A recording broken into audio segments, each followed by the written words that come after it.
sense in as a point of comparison between these two individuals. The other, I would say, is almost a professional, how should I put it, kind of interdisciplinary feistiness. I remember hearing Michael Heim provoke his colleagues sometimes because of his portfolio and saying, I'm a translator. When they wanted to be linguists or philologists or something really, really serious that comes out of the academy, and they would grimace and get uncomfortable. And while I never found, I was not here long enough to experience that kind of conversation here, I can imagine exactly the same sort of conversation going on here with Bronislava's portfolio. What do you mean? Poetry cannot be part of a professional scholarly portfolio. What do you mean translation cannot be part? What do you mean art? And so there's this pushing of the boundaries in a professional context that it seems to me is also characteristic of the work. But that's, again, not the heart. I think the heart is a kind of orientation to language. And this is probably the hardest part to get to, because it's an, it's a kind of embeddedness in multiple language communities. And it's hard to describe exactly where that comes from.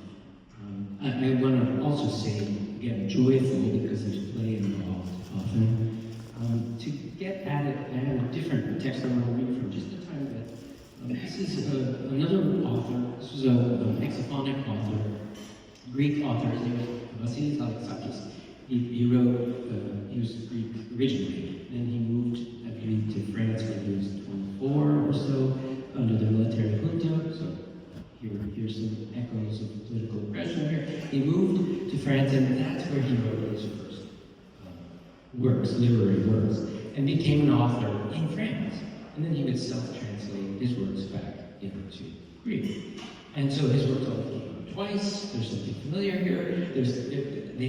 Sometimes you can't tell which is the translation, which is the source text, which is the original. And he has a lot of thought about that crossing. And I want to read from a book. This is a book that was translated from the French into English by Alison Waters. And it's a book called Foreign Words. And it's about a guy who is a lot like him. He's a writer who is going back and forth between Greece and France. It's rather autobiographical. He's just lost his father. So he's a little bit lost. He's trying to come to terms with that, and he decides he's going to take up a brand new language that nobody else has studied that he knows of. And he decides to take up the language one of the languages of the Central African Republic, Sango, where some of his relatives were for a long time. And so this is just a little passage from that to get at this idea of being in multiple linguistic communities. The memories I associate with Greek are much older than those the French language calls up. My mother tongue knows how old I am. French makes me 24 years younger. That's quite a bit. I'm starting to think that learning a language is like taking a dip in the fountain of youth. Sango doesn't remind me of anything. My memories are alien to it. And it gives me the agreeable illusion that I can start anew. It invites me to play, like French used to. It is less painful for me to talk about my father's death in Sango than in Greek. I now know how to say my father is dead. This, in fact, is the example used in the dictionary to illustrate the verb kui, to die. Babati bia kui. The lone ah doesn't indicate the past tense as it does in French. It doubles the subject whenever it is not a personal pronoun. Babati bia kui. I write this calmly. I forget to be moved. Why does he forget to be moved? Because he's thinking about the grammar. Right? He's thinking how the grammar works, how you put together a thought. It's complicated. And that what is that doing there? It doubles the subject. Oh no, it's friend, he's doing comparisons. He's not thinking just about himself. He's not expressing something from his heart. He's thinking about how to say something that's kind of a little bit close to his heart, but it doesn't move him. I call this, using language with impunity, by which I mean emotional impunity. And it's only possible when you're at an elementary stage. When you get beyond that stage, you stop being able to use that language that way. Everything starts to become emotionally charged. And when you've got to that place, it's a little bit like the title of the book. It's a place you don't really come back from once you get over to that other area where languages, all the languages are emotionally charged. And I suppose it's a loss. It's a joyful place, but it's also a feeling of loss because you recognize that you're probably not going to come back from there again.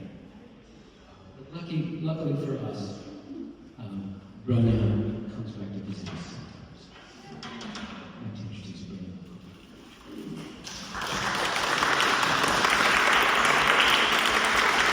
She's going to read some poems. Before my lecture, she's going to read some poems for us. A little presentation, I guess, of all of the poems. And then we'll have a little conversation and a little conversation and time for some questions and answers from anybody in the audience who might have some.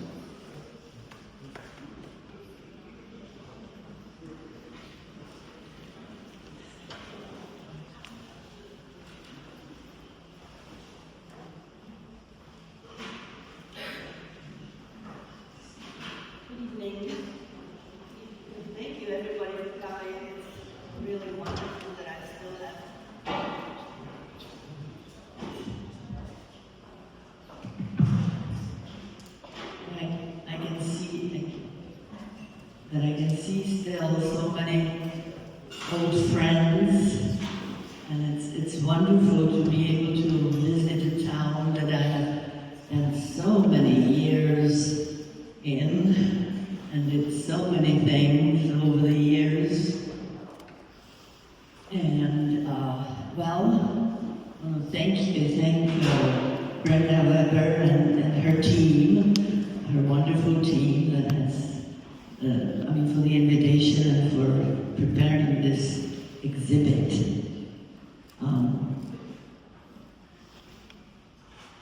What Russell was talking about, that's a whole topic that would be just for like another talk, actually. My talk will not be actually about that today. As far as the book, I will be reading from this book and sort of introducing it next week at Morgenstern's. So please come and listen to the poetry. Today I decided to just read just a few poems, actually from those that are exhibited here. So you can hear them and then you can have a look at them if you want. And they're primarily older poems than this, because this is my last book. The first one is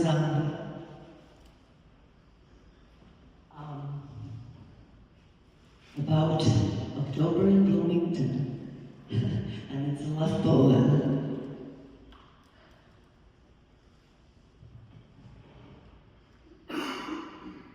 In October, the universe in Bloomington is alive, as at home in summer.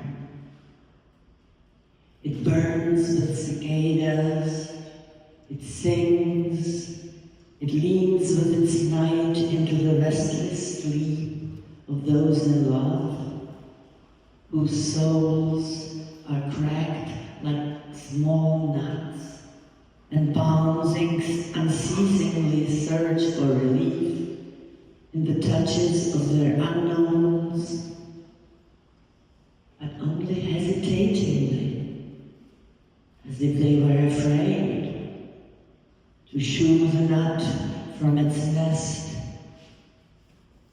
It could get lost, like the wind. The rain could stop rustling behind windows. The moon could swing over to the other side of its dreams, could wake up the insatiable day, could oversleep its childlike moment.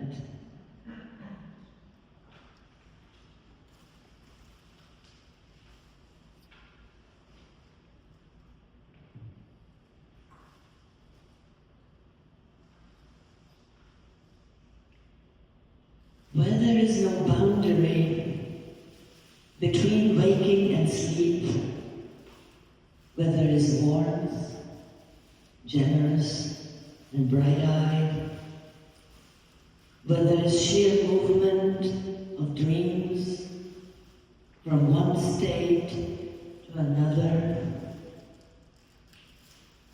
where there is peace, the joyful scene of the seeing ones, where there is water, deep yet transparent, where there is a heartbeat, consistent and regular, there is home.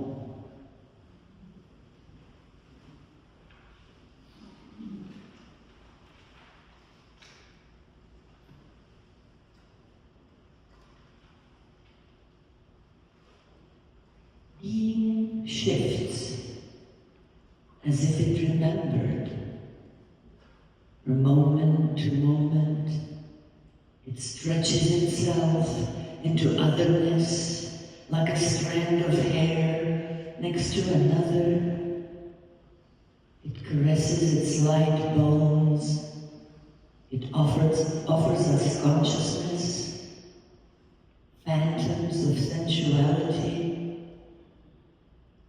A remarkable magician and a thug, it fondles us with silvery fingers of its daily games into non-seeing. It is up to us.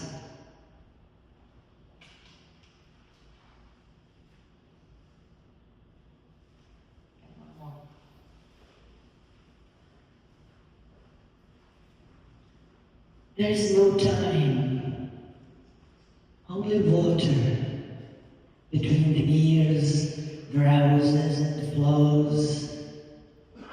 It closes at the door and the eyes. It perishes and wipes the dust of the lost roads. It rushes upwards to the worlds that even in the dreams we do not suspect. And the time is hovering like a helium, without a weight, without a stain, and it embraces us surprised with its precious non-being.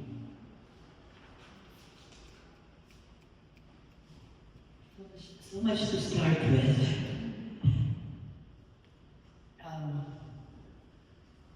My little talk here is about the exhibit, a little bit about my artwork.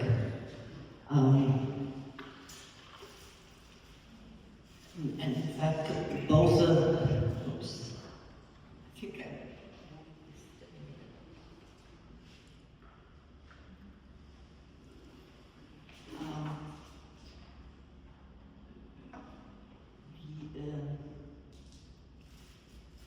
of course, I was primarily a poet, and then I started suddenly in '99 doing collages. It just sort of took me away, and I became sort of passionately involved with collages, and decided right away that I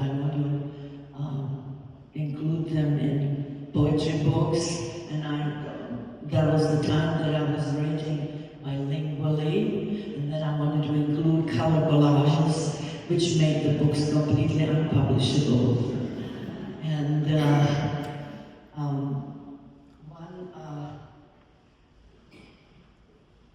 one thing that I want to mention, because people often ask me whether or how are they connected with the poetry. So I will talk about a little bit about that. They are typically, they don't have a direct connection. Typically, I include maybe little lines or even part of lines, because my collages are based greatly on subconscious work, really, and so that adds to the enigma of what the meaning is in them. And this one is actually the one that is right now exhibited is an exceptional collage from the point of view that there's like a whole poem on the images, but that's not what I typically do. And so here I just wanted to mention, since I said that how my books became completely unpublishable, so I started this little publishing house for limited editions, and published about, it's in Czech, so I'm not going to bother you with it. I just did it for somebody recently, but it's about, I counted about 17 books that I published there by now. And in the 2000s and onward was when I mostly was doing this. And in fact, this is something I want to mention. This is more or less what it looked like. They were basically handmade books. Sometimes even in handmade paper. I mean, I didn't do the paper myself, but I have learned how to do books actually from Pygmalions. I don't know if some people still remember Pygmalions in Bloomington, and they had workshops on how to do this. So I did some simple books, and if you notice, I don't know if you can read it, big enough there. That's the same book. This book took forever to get published here by an American publisher in Washington, D.C. And I was getting impatient, so I just did a variation in my Explorer editions. And so the cover is different, and it also has color collages, which the publisher did not typically include because he couldn't do that. And now I rarely use this publishing house, if it can be called that. But sometimes people ask me to do their poetry, so like recently I have published a couple of poets in English or bilingually. This one is a Bulgarian colleague, and this next one is a Czech poet who lives in Germany. Just so that you see how it looks like. I think I have even more interesting looking books, but we don't have time to go through all that.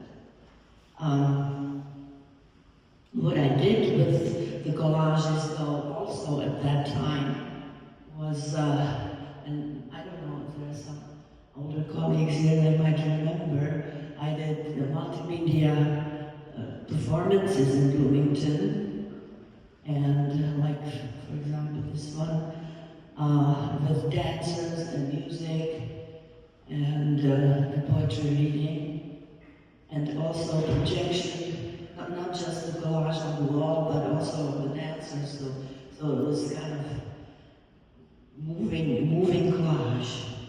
And we also had a lighting person that was fabulous at that time. This was in Art Center. I don't know if it still functions.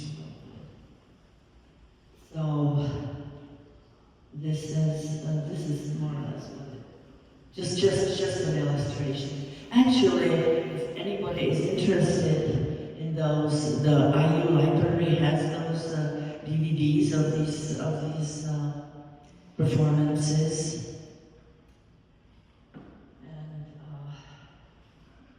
so just a little bit of that's a little. I mean, this is apart from regular exhibits. I often use the collages just as projections during readings and all that. Now, just a little bit about what they're like or how they're made. Just a few words about that. I mean, something has been already written on that poster there.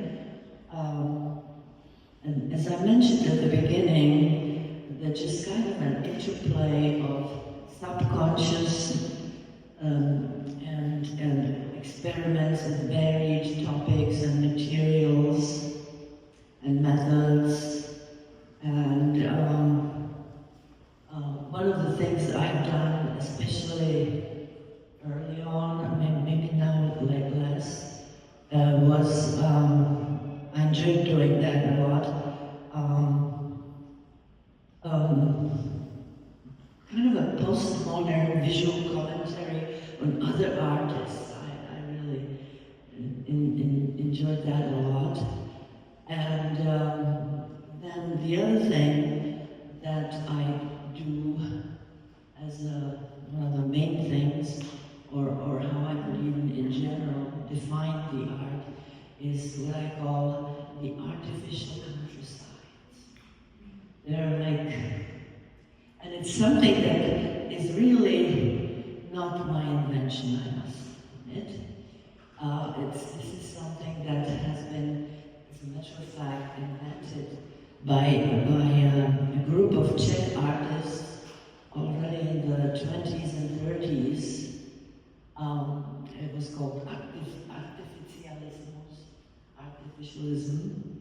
And it so happens that, I mean, they're quite famous, these artists, maybe not in America, but it's Doyen and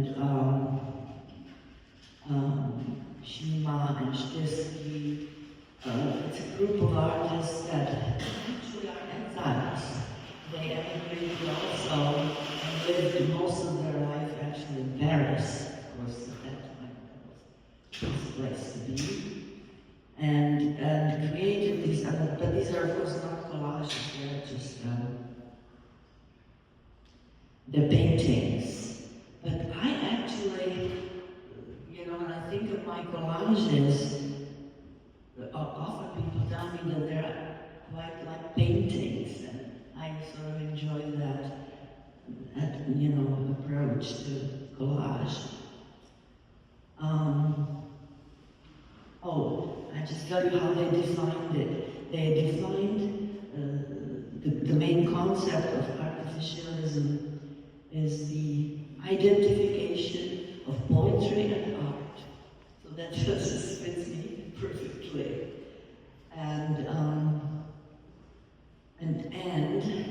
imaginative creation based on unconscious psychological processes. So I can kind of identify it, it's very close to me.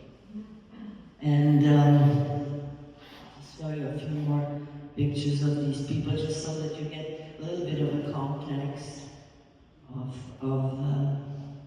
my work. I mean, it's very hard to tell what it represents.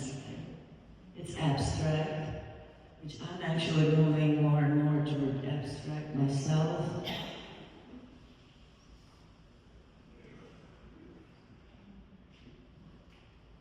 Just a taste of their paintings.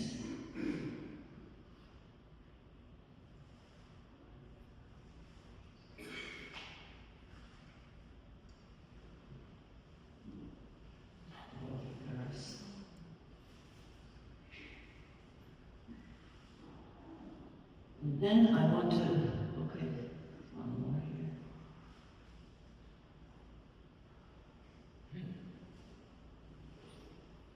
And here is somebody else, and this is another thing that's very typical. I don't know if anybody's familiar probably with Yerzy Collage, who is actually a very important Czech poet.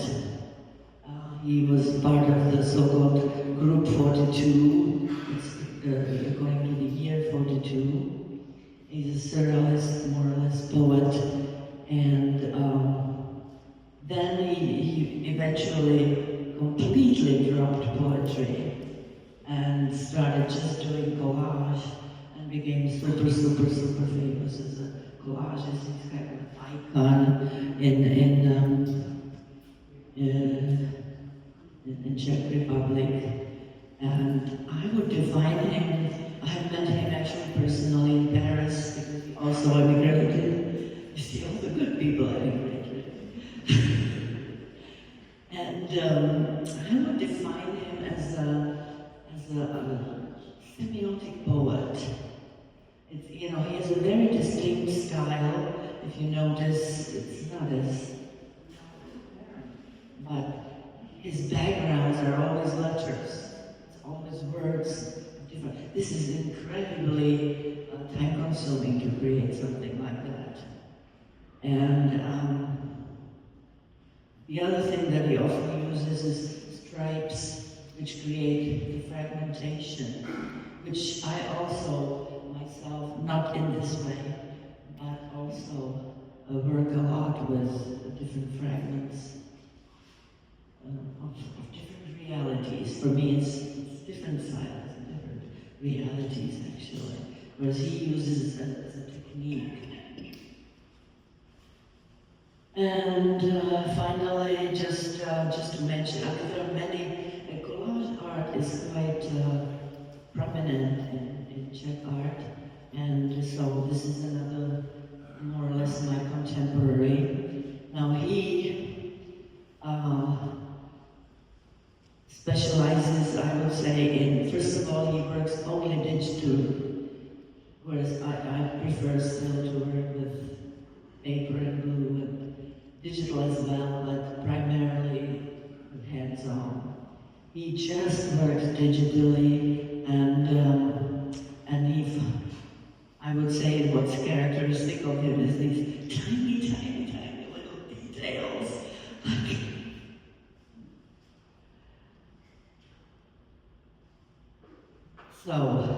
So this much for context. And conclude with saying that, I mean, this was already mentioned by, this title of the exhibit is Everywhere Wonder, which is connected to the exile, etc. But I really think that we're all wanderers. We just, from a metaphysical point of view, we just all are only wanderers in this world. Thank you.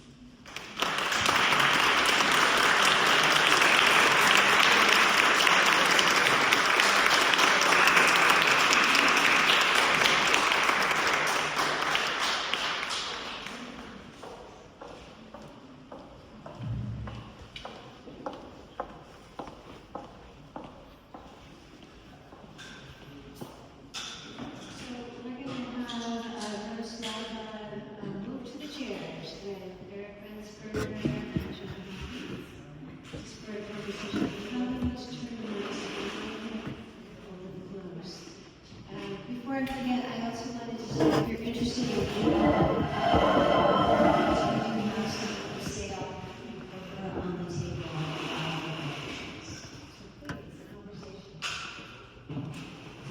Thank you.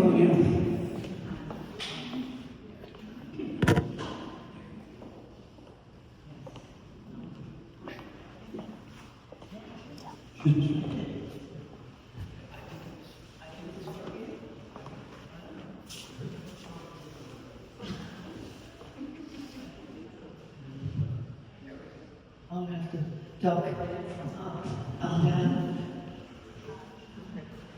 So I wanted to start out with a slightly silly question, so you're free to refuse to answer it if you don't like it. But I was just thinking, I wonder, when you're in Bloomington, what do you miss about Prague? And when you're in Prague, what do you miss about Bloomington? I told you it was a silly question. You know, I've had so much movement and so many losses That's good. in my life that I taught myself not to miss things. You know, there are things that, of course, I don't even but you could do that forever. So just do that. Don't. That was a great answer. You know, I'm thinking about the second poem you read tonight, the one about something about a place where there's no difference between dreams and waking.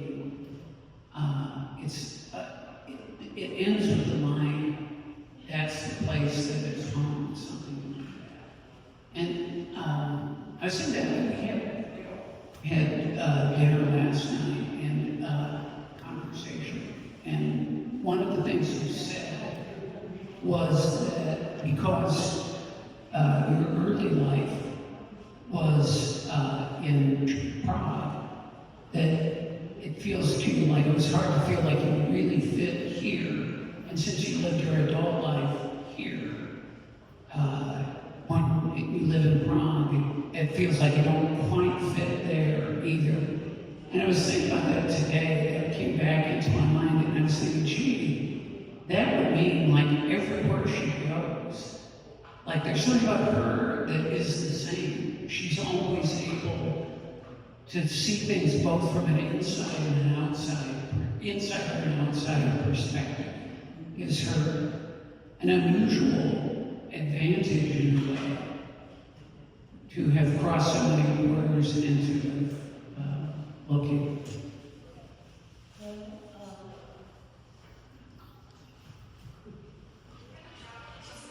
I would say that it actually taught me mainly a certain detachment. You know, it's like you can enjoy things, but at the same time, you are not entirely part of them. It's just the way it is. And that sometimes is an advantage, and sometimes it can be a disadvantage. Say a little bit more about the advantage you just said. Well, advantage is in the sense that you learn how not to attach and therefore suffer. Because, right? Attention is suffering. And disadvantage is that sometimes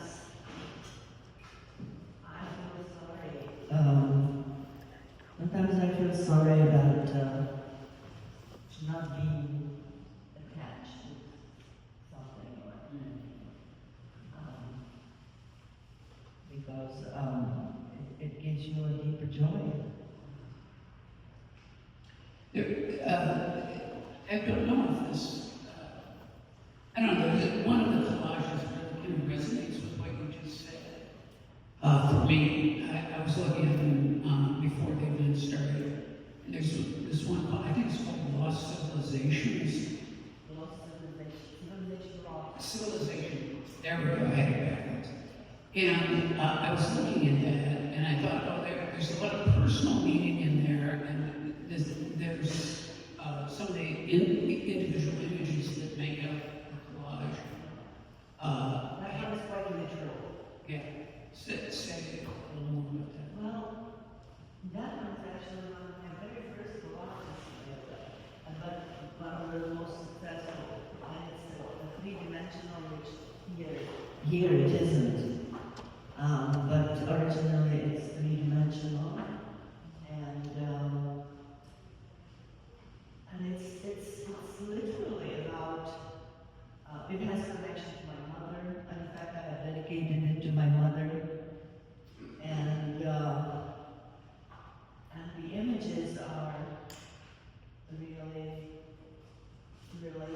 into the world that used to be and no longer is.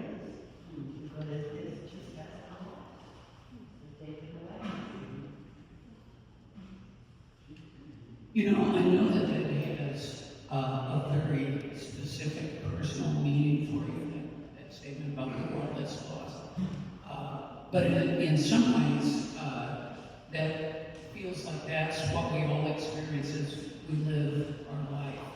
That I hit a certain age and I realized, like, oh, I can think back to things that happened when I was really young, and I can picture it so clearly, and it seems so vivid. And then the next minute it'll feel like, oh, that's completely lost, as though it was a dream. The only difference here is that this is about civilization that was before. That was your mother's world.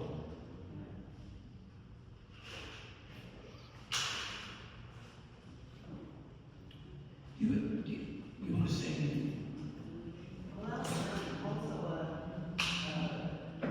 child of Holocaust survivors, and that's one of the features, characteristic of them is that to them it's much more important of what their parents lived through than what I lived. So your mother's experience in some way has a certain kind of vividness or importance. Yeah. Their books about. Yeah, I heard it. So I wanted to take us in a slightly different direction.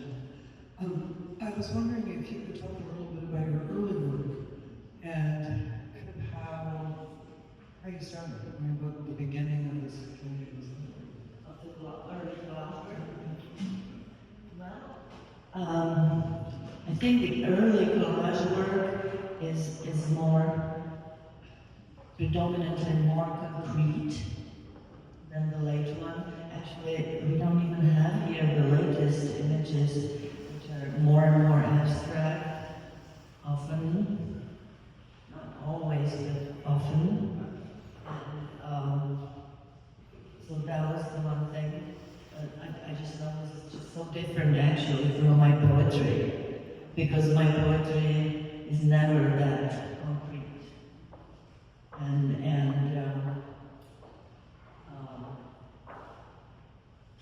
Even if you compare the civilization lost with the golden birds, you already see a certain development from these concrete images to images that are concrete but not really concrete, they're really more abstract. And when I was starting, I also have those are not represented here, but I have a number of images that are based on other painters. And then in a way that put into a new context. Just my personal context. I just felt that I could dispose of them freely. You said that your poems are actually quite different from your collages, that your poems are not as concrete as the collages. And so I guess I'm wondering how you see the relationship between the two, just in your practice and your work. How you go back and forth between the visual art and the text. Well, first, the collages, just like my poetry first represented a relief from my scholarship. So that later on, as I became a professional poet, my collages represented a relief from my poetry. I could just play, and it wasn't serious and all that. So, but at the same time, I think they are connected in the sense that more through maybe more through the method where I just like both actually my poetry and my collages come from just subconscious work, you know. When I start sitting down doing a collage, I don't sit down and say, well, I'm going to do a collage on this topic or that topic. I just let it happen, basically. And so that's what connects them. And what's different, which is perhaps formal, but it's not formal only. My poems usually don't have titles. Some of them do, but the vast majority don't have titles. Whereas my collages always have titles, and the title is important actually, because the collage is very abstract in some ways. If we approach it in an order, right? And it's meant for the viewer to start connecting the title with the image and see how is it really related.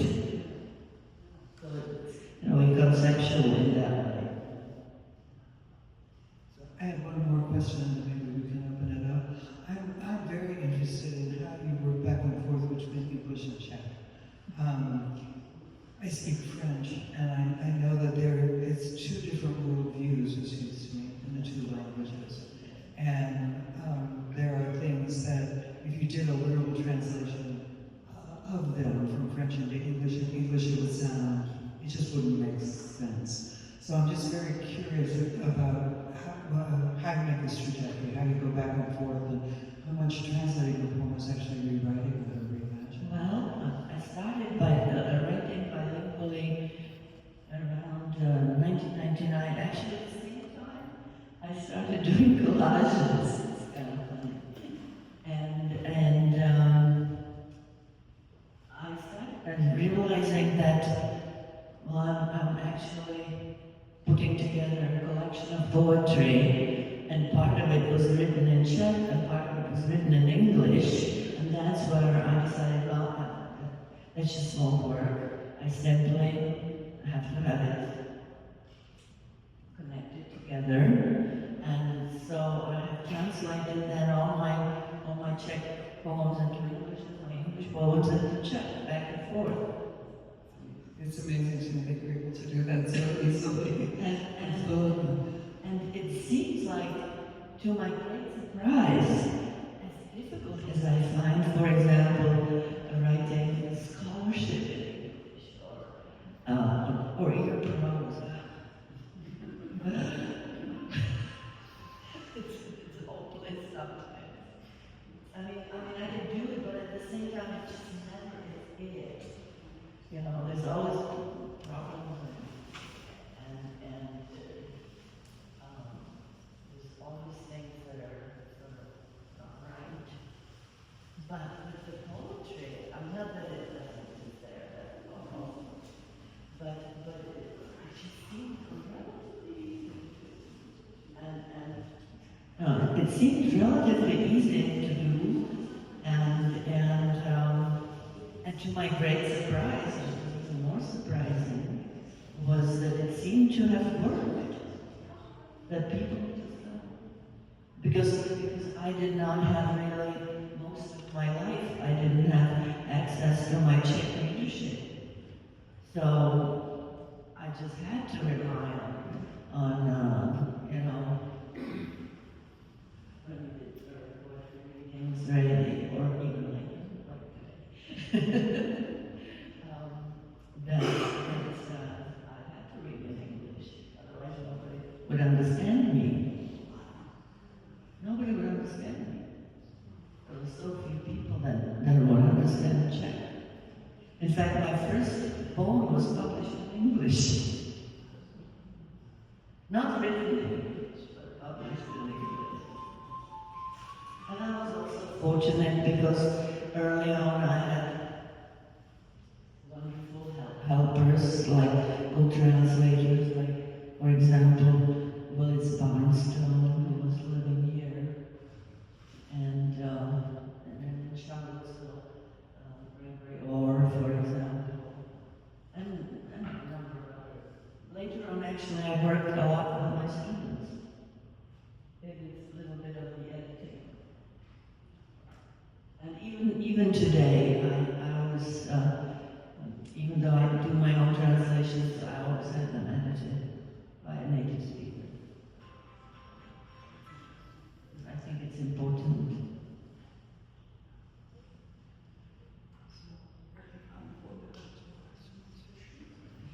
So, we can do it together. Yes. So, we're going to open it up for questions. Anybody in the audience who would like to ask something? Yes. So I know that you've also published in Spanish and Russian. Can you talk a little bit about that? And I'm just wondering what your fluency level is in those languages as well. Well, actually, my first translation, well, apart from English, my first translation, I think, was into Bulgarian. Oh, wow. Bulgarian, and then the next one was, I think, Ukrainian, and then I think Russian and Slovak, and also German and Spanish. But I didn't do all those translations myself. I do myself only English and Russian. And Russian is not any easier than English to do because, my Russian is very fluent. Again, you need a native speaker as an editor. The others were done by other people, other translators. Slovakian. And sometimes, like when we did the German, I was able to help the translators. There were several translators. And I was able to help them. I can't help the Bulgarian one, but he supposedly was a good one. And I was helping the Spanish one because I know Spanish. And so it depends, when it's a language that you don't know, then you have to just hope for the best. And you never know really if it is the best or not. I just let other people tell you. My Ukrainian translator was telling me that, oh, Ukrainian, I don't think I know Ukrainian, sorry. Unfortunately. So then as a follow-up question, how many languages are you published in? Well, I think it's not whole books, but probably about 14. Some poetry, different ones. Other questions? When you do the collage, do you, I'm not sure, what do you do in terms of the image, the images? Do you find an image and it inspires further images, or do you sort of begin with a concept and search images for? No, definitely first. In fact, the collages, So you see that the poetry comes from mainly feelings, or sometimes thoughts, of course. Thoughts and feelings are connected. But the collages, they often come from the material that I find. But then supposedly, if you come to one image, you come across one image, do you search for other images that relate to that in some way to you, or just? It's not that I search for, in some ways, yes, but it's not that I would search for an image that would relate to the other image so much as how the whole thing will work together. What can complement what, or contrast what. And sometimes I typically don't know what the work will end up being, when I start working on it. But I'm probably not unique in that. Yeah.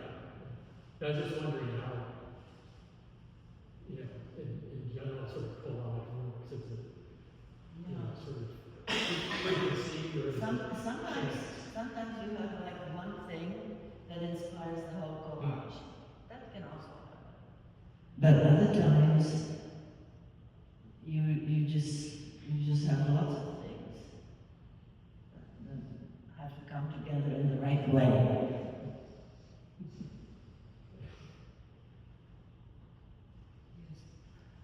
Just to piggyback on a previous question, do you think that when you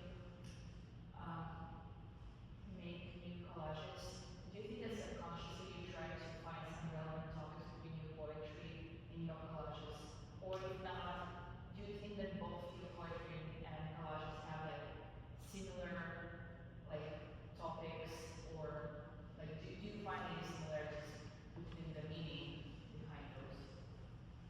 Well, I think I'll leave that to somebody else to judge, because often I don't see any direct connection between them. But when I put them into books, but basically, first of all, I use them for covers of my books, and I also often put them into the books. And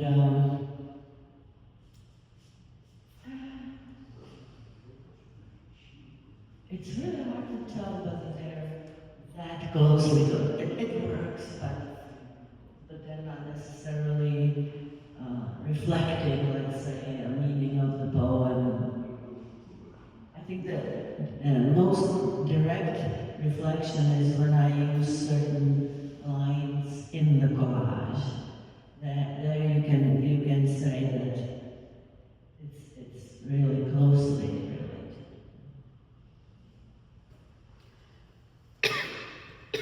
Other questions? I was wondering whether you wrote the background of music, and whether that influenced some of your work with music in the background. Oh yes. Does it ever influence your Yes, I'm sure. My mom was a musician, and I was also, as a young girl, I was playing instruments, and in the end I gave it up. But I'm sure that I'm very influenced by music, especially in my poetry.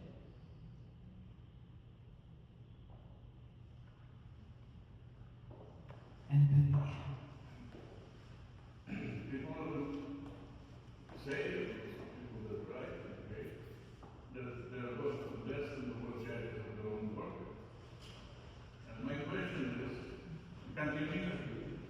Okay, what I said now is not the point, but my question is, when you complete a poem and you think it's done good, what do you think? How do you feel? How can you tell if it's good? Well, you're never sure, but you think it actually worked out. So what feeling do you have? What feeling do I have when I finish a poem? And a successful one. Successful. The one you know this is the one. That it's successful. Yeah. Well,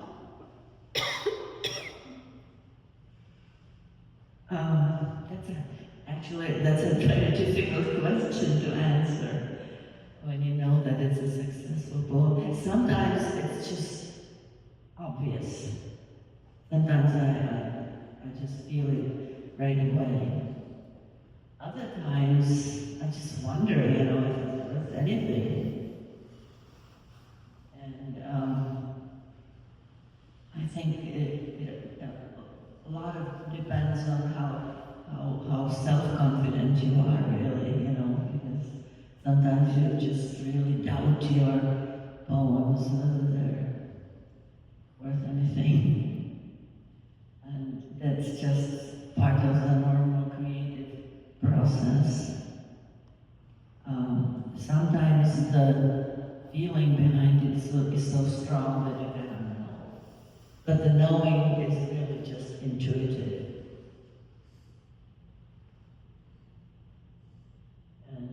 And then I also find that different people like different things. So, something that I may consider not so great, someone might consider great, and vice versa. I was going to say the success of a piece of writing is kind of up to the person who reads it, not necessarily the person who writes it. A lot of times it's up to the person who reads it. Yes, Professor Valentin. I have a question about audience. You just mentioned. So, audience. Some people have different views. So I'm remembering a time when I was listening to 3 poets. There were 3 French poets and 3 English language poets, and they had translated each other's work, and they were having a conference to discuss what had happened. Somebody asked one of the English language poets, what do you imagine the audience would be? And he had never translated before. He said, I don't think about audience, I only write to the language. But that's a non-translator's answer. Translators always think about audience. Poets might not. Distribution. So when you're translating your own things, do you have an audience in mind? Not particularly, since my life has been life without audience. Often. So that was never my primary concern. In fact, I guess sometimes I felt like I was writing for God or writing just for itself. No, I don't. But, like you said, that you can write for the language. You want it, like especially like when you're translating, you want the translation to work. And sometimes it doesn't work. And sometimes it works. And sometimes it doesn't work for a while and then it works. So speaking of work, were you going to read a few more, or? This was you wanted to. Well, I wanted to ask you sort of, I'm not used to the thing that you write and translate your own poems, so I was wondering if someone's feel it really works in the one language and Oh yeah, definitely. I have found that predominantly, I think the Czech poems work better. Because unless the poem has been written originally in English, and then it might work better in English, actually. Because the original is typically stronger. So I think that this is the time we move into the kind of eat and drink and mingle part of the evening. Oh, I'm sorry.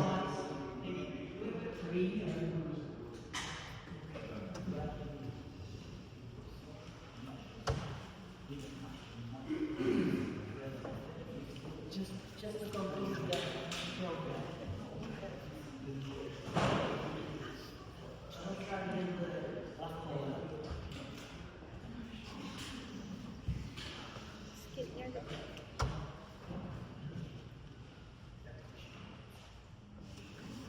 You and I, we are shy sounding into heaven, sounding into the 4 directions of the world, into the 6 stories upward, into the ether without walls, into the remote spheres of 100-year-old tree songs. We're the journey home, into the hulls of ships, into the heart of the ocean, into the voice of silence, into the ear of thundering, into the earth's childlike gloves, when it was intoxicated by the moon, by the kind warmth of spring.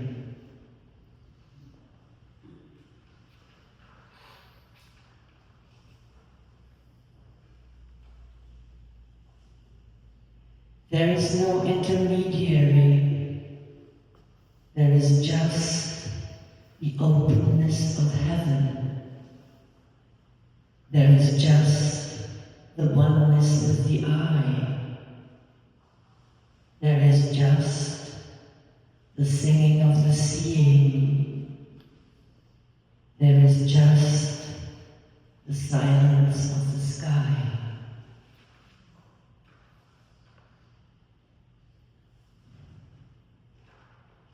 And the last one. When we finally become the love that we truly are, then we are infinity. Ever creating, ever created, ever transcendent, ever reaching for otherness, insaneness, we are a boundless universe. Like water, like a gentle flowing dance, we are a drop of heaven for those of us willing to dream. Thank you.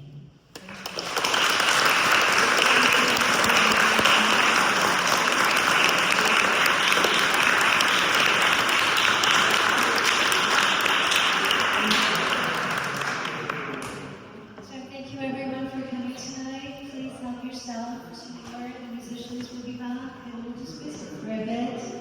And I really appreciate you